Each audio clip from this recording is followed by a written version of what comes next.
Yo diría que a pesar de todo, la evolución del mercado es mejor de lo que parece y que la economía global sigue funcionando bastante bien. Siempre hay problemas, ¿no? Tenemos el tema del comercio, tenemos el tema del Brexit, el Brexit ya nadie se acuerda, tenemos también la cuestión de los beneficios empresariales. Yo diría que hay tres factores directores. Uno es el comercio.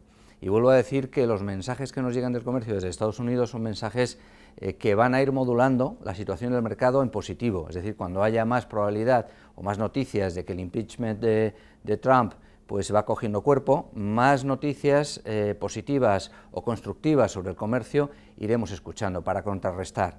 El segundo factor es el tono macro, sobre todo en la parte europea, en Europa. Estados Unidos ha flojeado un poco, pero se ha reconducido enseguida y yo diría que lo que preocupa más es la eurozona. Y el tercer factor son los beneficios empresariales. Bueno, vamos a ir uno por uno. Como digo, el comercio es un flujo de noticias, un flujo de declaraciones. En cuanto vemos que flojea un poco el mercado o que hay algo más sobre el impeachment, pues las noticias son un poco mejores. Sigo pensando que no va a haber un acuerdo formal que se firme ni en fase 1, ni en fase 2, ni en fase 3, ni en conjunto. Esta es una herramienta que Trump va a venir utilizando hasta noviembre del 20, que es cuando tienen lugar las elecciones americanas, para no cerrar ningún acuerdo y transmitir la idea de que él es quien maneja la situación y que al final es necesario. Esto va a favorecer su candidatura sin duda y es una herramienta muy potente.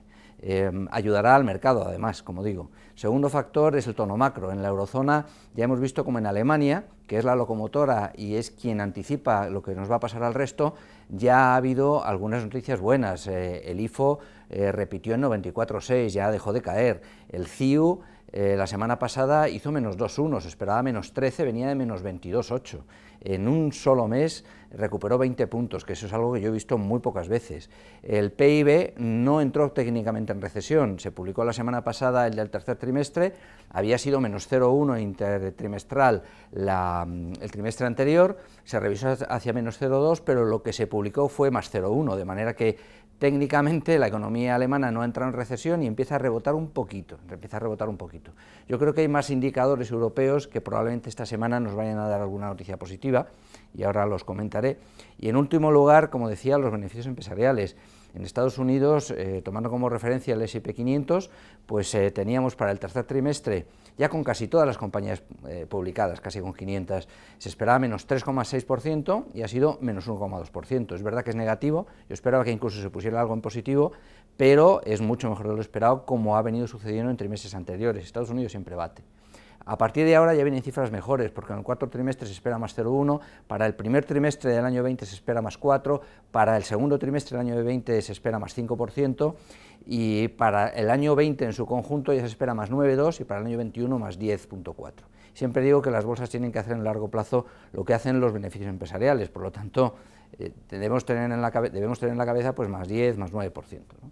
Que es algo muy razonable en un entorno de tipos cero. La inercia sigue siendo buena para el mercado, de cara a fin de año esto ya se va agotando, en términos de volumen, todo el mundo quiere amarrar, asegurar posiciones, es posible que esto pues consolide un poco más, no perdamos de vista que el S&P 500 está en un nuevo máximo histórico, casi en 3.100, y lo que va a hacer pues gestoras de fondos, grandes operadores, es ir asegurando las posiciones porque ha ido muy bien el año 2019, ¿no?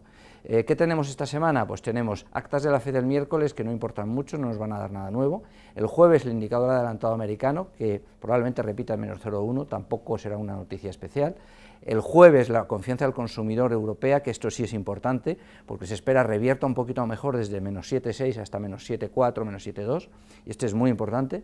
Y el viernes, sobre todo, los PMI manufactureros market de la eurozona, que se espera reboten desde 45,9 hasta 46,4, y ese rebote sí que es importante. Es decir, los dos datos europeos yo creo que son la clave. ¿Qué vamos a tener en la semana? Pues yo diría que en el peor de los casos mercado consolidando con alguna toma de beneficios, pero lo normal es que la inercia siga ayudando un poquito y haya un rebote milimétrico en el saldo neto. Muchas gracias.